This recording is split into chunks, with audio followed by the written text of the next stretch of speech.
what do you do when my good buddy at LME, the owner, Brian, gives me a call and says, we have a Billet LT2 block ready to test. We need someone to test it. We know you make a whole bunch of horsepower, Steven. Do you have a customer that's cool enough to put this thing in? I said, of course I do. Mr. Goss's car standing behind me. It's exactly what we did. Experience the thrill of unrivaled performance. Our team of experts takes your ride to the next level. From horsepower gains to custom enhancements, we deliver results.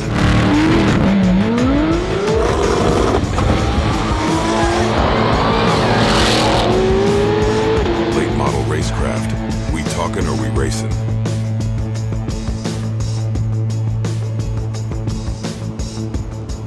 All right, guys, I say it a lot. I'm very blessed to have such badass customers. Mr. Goss is no exception. And let's kind of rewind a little bit. He brought us this car probably a year and a half, maybe 2 years ago for a heads cam package. We did just a naturally aspirated heads cam package. And even in that video, I mentioned when I talk to customers, are you sure this is what you want? You don't want more power maybe in the future months to come? Because usually customers do. At the time, he said no, so that's all we did to it. I'm only gonna want this, and then 6 months later or a year later, they want more horsepower. Well, of course, 6 months later, he wanted more power. And I brought that up for the reason being, when we go and put a camshaft in it, that's the time to put a forged piston in it, just because we have the engine torn apart. So it saves the customer a little bit of money, saves us time. We can all just do it all at one time. And then in the future, if he wants to supercharge it, he already has the engine to support that, right? So 6 months into it, he wanted more. He wanted to go boosted. So I told him, I said, we already did heads and cam. The engine has to come out just to at least put a forged piston in it to make it safe for 650 to, I'm gonna say 800, 900 rear wheel horsepower, right? And around that time is when I got a phone call from Brian. They just finished their very first Billet LT2 block out of the machine, out of the CNC, and they were like, man, do you have a car to test it on? And I said, we had a few turbo cars, we have a few supercharged builds coming up. I would like to keep it a local customer because it's gonna be a block that we don't know is gonna work. It may work, it may not. They ran on the engine dyno, so they did all they could test it, but they wanted to actually go in a vehicle with horsepower, heat cycle it numerous times to see what would happen, right? So I called Mr. Goss, I said, hey, listen, we have a very expensive billet block. It is R&D. We might put it in the car. It might mess up first pass on the dyno. I'm just letting you know. Are you okay to use your car as that guinea pig? Mr. Goss said, fuck yes. Put that thing in my car. Let's see what it does, right? So we went ahead and put the LT2. It's a Billet 427 cubic inch motor. I think it has CID heads on it. Nasty LT2 engine that can support up to 2,000 horsepower, right? So again, the limiting factor would still be the clutch and transmission, but we're planning for the future, as always. We know that one day these cars will be making 2,000 rear wheel horsepower, just like we can make with the C6, just like we can make with the C7, right? So we went ahead and installed the 427. We made over 900 rear wheel horsepower with a supercharger, with the ProCharger on it. We put 500 miles on it. I drove it to and from work for about a week, made sure everything was good. Everything seemed fine. We went ahead and pulled the engine back out, gave it back to our guys at LME, which Brian and Pecos right now are disassembling it. They want to inspect every single part on it before we then put it back together to then start selling to end customers, maybe potentially you that are watching right now, right? So while they're doing that, Mr. Goss obviously wants his car back. So we went ahead and took his engine, put the forged piston in it, just like we discussed earlier. So it shows stock crank, stock rods, forged piston with the heads and cam on it, and the ProCharger. And because of the power it's making, obviously guys, fuel system as well. So it has factory pumps on one tank. We have extra 2 pumps in the other. We also clutch as well. We also upgrade the clutch to hold that kind of power. And just like I just showed you guys, we kind of did this out of order because of the rain. I can beat on this car over and over and over again, and the clutch has 0 slip. And right now it's sitting at right over 800 rear wheel horsepower on 93 octane.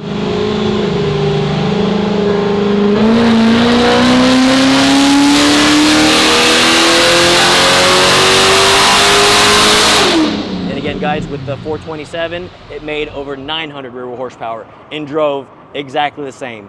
And the difference, y'all might ask, why did one make more than the other one? Well, obviously, 427, with those cylinder heads, it's a much more efficient engine. So even with blower speed the same, that's why we can get more horsepower out of it. So this setup, again, we're keeping it safe for Mr. Goss right now, but if he ever does want to say, hey, Steven, I'll run race gas in it, I'll run an octane or boost additive in it, we can turn the boost up and push this thing to right over 900 rear wheel horsepower. 900 rear wheel horsepower is where I would stop for 2 reasons.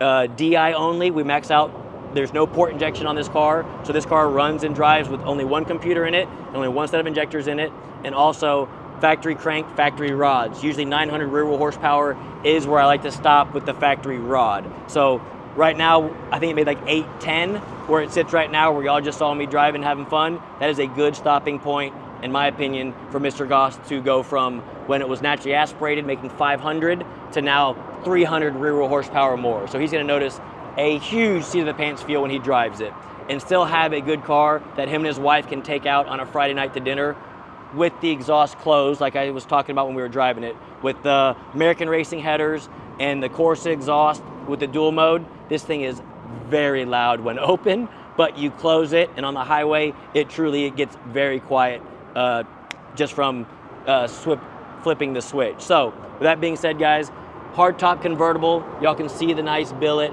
intake manifold, still has air to water, so there's a tank. Water flows through the bricks to keep the intake air temps down. And at this boost level again, like I said while we were driving it, the intake air temps are absolutely phenomenal at a setup like this. Now, Mr. Goss, he might even, he talked about going like to the half-mile events and stuff like that. If so, we'll probably turn the boost up a little bit, put some race gas in it for him, and see what it can do. But for now, we've had the car, again, we've had it for long enough because we've done now 2 engines in it. So I want to give him the car back, let him enjoy it, and we can always turn it up later. So Mr. Goss, I appreciate it. Thank you for allowing me to use your car as a test mule. And as you guys can see from the results, Jason will show you all dyno numbers. It turned out absolutely incredible from the 427 to where it sits right now. So again, another Faraday C8 Supercharge package complete. I hope you enjoyed this, guys. Until next time. All right, you know I'm never done talking. I always think I'm done and I'm not. So Mr. Goss, when it was a heads and cam package, he asked about it being like a Faraday edition. He didn't want, his exact words were, I don't want a like a poser Faraday edition Corvette. It needs to have the looks and the horsepower. I don't want just to put the aero on it and not have the horsepower to go behind it. So back to the aero, guys. Again, I can talk forever here, I'm sorry. So a full RSSE carbon front splitter, looks absolutely gorgeous. You got the carbon fiber side skirt, as well as the carbon fiber diffuser. I call it the duckbill spoiler. And it was funny because, like I said, Mr. Goss, just the way he said it over the phone, like, I don't want to be a poser. I don't want to have a Faraday edition Corvette and only have 500 horsepower. I got to have boost, I got to have the horsepower, and it needs to look good. So again, adding that to it, in my opinion, for a C8 Stingray body, that's the best aero kit on the market, because not only does it look good, but it functions as well. It's not cheap. It's not going to come apart when we're going 150, 200 miles an hour. If we go to the mile event, it will live and look good doing it. Now I'm done. Or am I? I'll come up with something else in 2 minutes that I forgot to mention. Should I mention the carbon fiber stuff? Nope, finish it. Done. I'm taking the mic off. Mic's coming off. I'm done.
this thing's making. It drives so good. I do have it in track mode right now. But shit's good. It is loud. This thing has a full Corsa exhaust on it, so we can have it loud right now, or we can close the baffles and make this thing pretty damn quiet.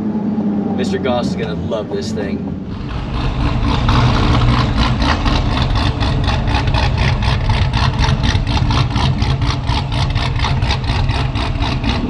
Put it back in a second.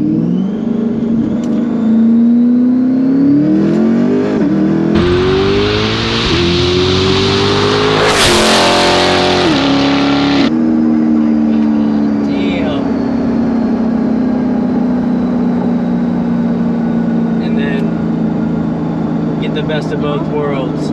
Put it back in sport mode. Let's put it in touring. Close the exhaust. And now this car sounds almost like a stock car on the highway. You just hear the blower whine, obviously. The supercharger on this thing is insane how good it sounds. And again, this thing's, we're not spinning the blower all that hard either. There's still more in it if we need to. This thing is DI only on pump gas. Look at that, with the exhaust closed, this thing sounds like a stock car again. Just cruising, driving through the gears, shifting nice. With the aftermarket clutch, it does shift firmer, obviously, than a factory clutch. So you do feel the firmer shift from the clutch, but besides that, this thing drives absolutely phenomenal.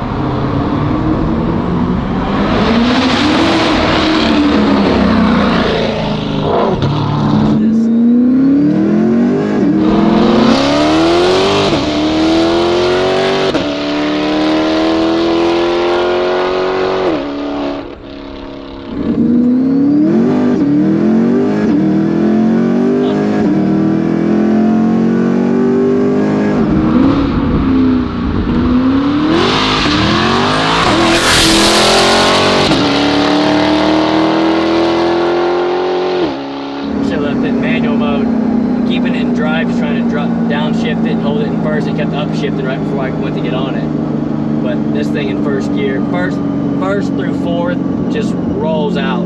Fifth gear, when you get in the higher gears, that's when you really know, like I say, in all these cars don't 60 to 130 what older platforms do, like the C6 vehicles and even the C7. It really takes a lot of horsepower in these to 60 to 130, close to what those do.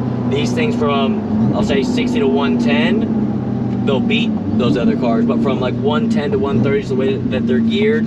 They really need a lot of power to go from 110 to like 160, 170, 180. But this thing is a freaking beast.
Guys, if you're new to the channel, please hit that subscribe button, give it a like if you liked it so far, and please turn on bell notifications for future content, as we have cool stuff in the pipeline that you're going to want to see. And as always, please comment below.